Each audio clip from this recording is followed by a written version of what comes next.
Fala, meus amigos, tudo bem por aí? Nesse vídeo eu vou mostrar para vocês de onde vem a função horária dos espaços do MUV, a famosa equação do sorvetão. Então, eu vou fazer a dedução para você, espero que você goste e se gostar, deixe o seu like, compartilhe com seus amigos e não deixe de inscrever-se nos nossos canais. Então, vamos ver como é que funciona isso. Bom, meus queridos, vamos entender o que significam os elementos desta equação. Ela relaciona o espaço final S de um móvel, ou seja, a gente consegue determinar onde estará um móvel conhecendo o seu espaço inicial, ou seja, onde ele está inicialmente, na análise desse movimento, conhecendo qual é a velocidade inicial com que esse móvel está neste instante t inicial, que a gente pode chamar de t igual a zero, o tempo inicial, e também conhecendo a aceleração dele, que é sempre constante para esse tipo de movimento.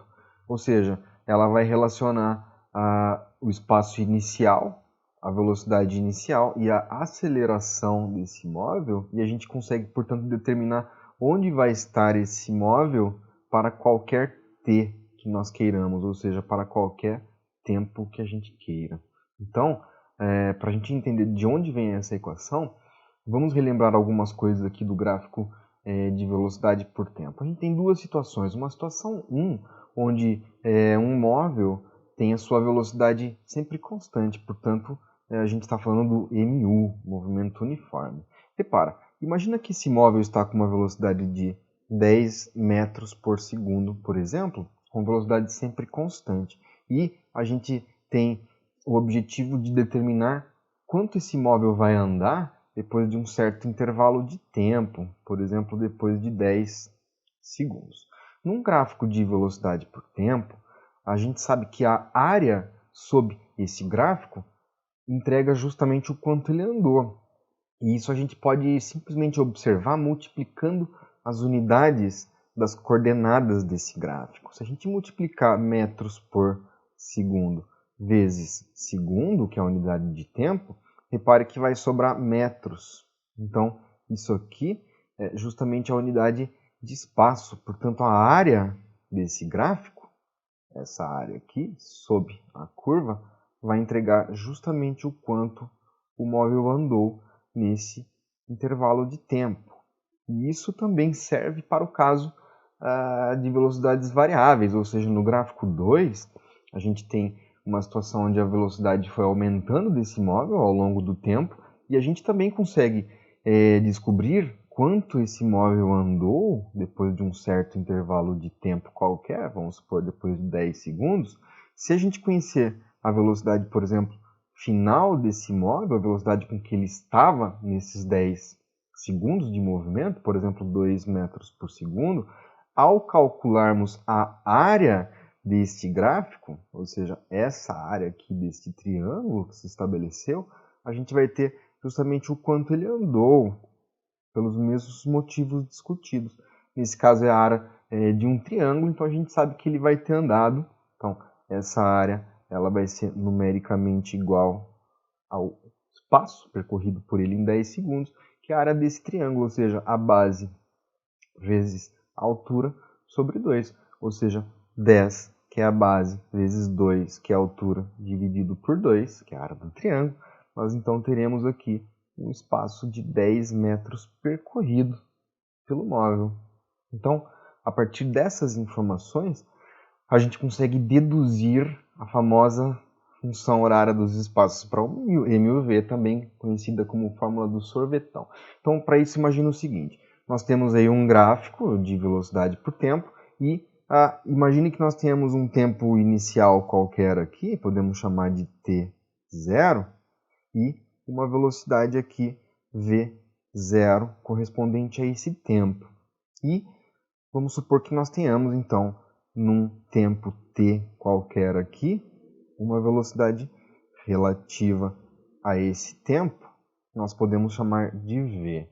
Então, para calcular o quanto o móvel se deslocou nesse intervalo de tempo desde t0 até t, esse ΔT, simplesmente então a gente pode calcular a área estabelecida sob essa curva nesse intervalo de tempo. Então, repare que nós teremos aqui essa área representada por esse trapézio. Então, se a gente conseguir calcular essa área, então a gente consegue determinar o quanto ele andou nesse espaço de tempo. E, para isso, a gente simplesmente vai desmembrar esse trapézio que se constituiu aí em duas figuras.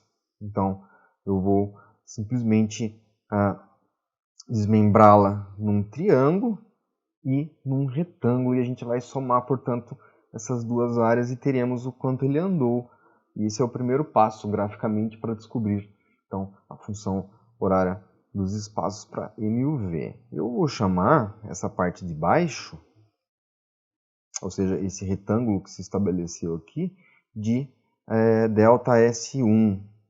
Então, nós teremos aqui um ΔS1, e essa área de cima eu vou chamar de ΔS2.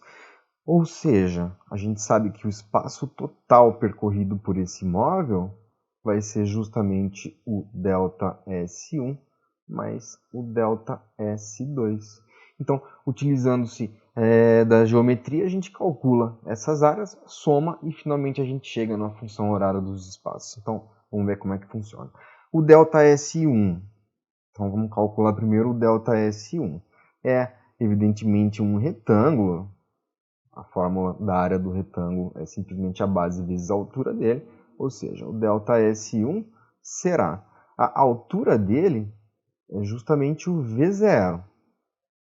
V0 vezes a base dele, que nós podemos chamar simplesmente de ΔT. Ok. Agora, para calcular a área deste triângulo, que seria o ΔS2, a gente pode simplesmente observar que a altura deste triângulo, que eu estou colocando aqui, ó, é simplesmente o ΔV. Repare, é essa altura aqui, e essa altura é um ΔV.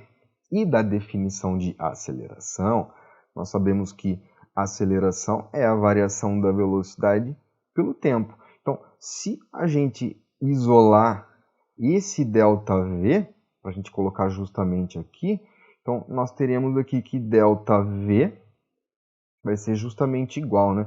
Jogando esse membro para lá, ele vai multiplicando, então nós teremos aqui o produto da aceleração vezes o ΔT. Ou seja, nós podemos chamar aquele ΔV da altura daquele triângulo simplesmente de A, que é a aceleração do móvel, vezes o ΔT. Então, nós teremos aqui o ΔS2 como sendo, repara, a base deste triângulo é justamente essa distância que nós chamamos de ΔT, vezes a altura dele.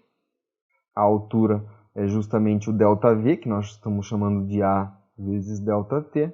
Tudo isso dividido por 2. Então, melhorando um pouco isso, nós teremos que o ΔS2 será esses ΔTs aqui multiplicados entre si, vão virar um ΔT ao quadrado.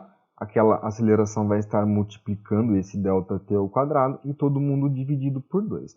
Então, agora a gente já tem um pequeno formato da função horária dos espaços. Repara, nós temos o ΔS1 e o ΔS2 e nós somamos os dois para descobrir, então, portanto, o deslocamento total desse móvel nesse intervalo de tempo. Mas antes, vamos fazer algumas correções. Nós sabemos que ΔT é um tempo final menos um tempo inicial.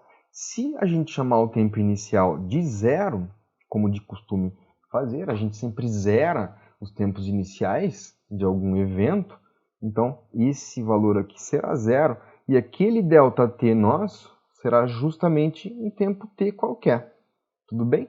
Ótimo. E agora nós podemos simplesmente somar, olha só, o ΔS total, que vai ser o ΔS1 mais o ΔS2, ele será justamente a somatória daqueles dois valores. Esses valores aqui que nós chegamos via área.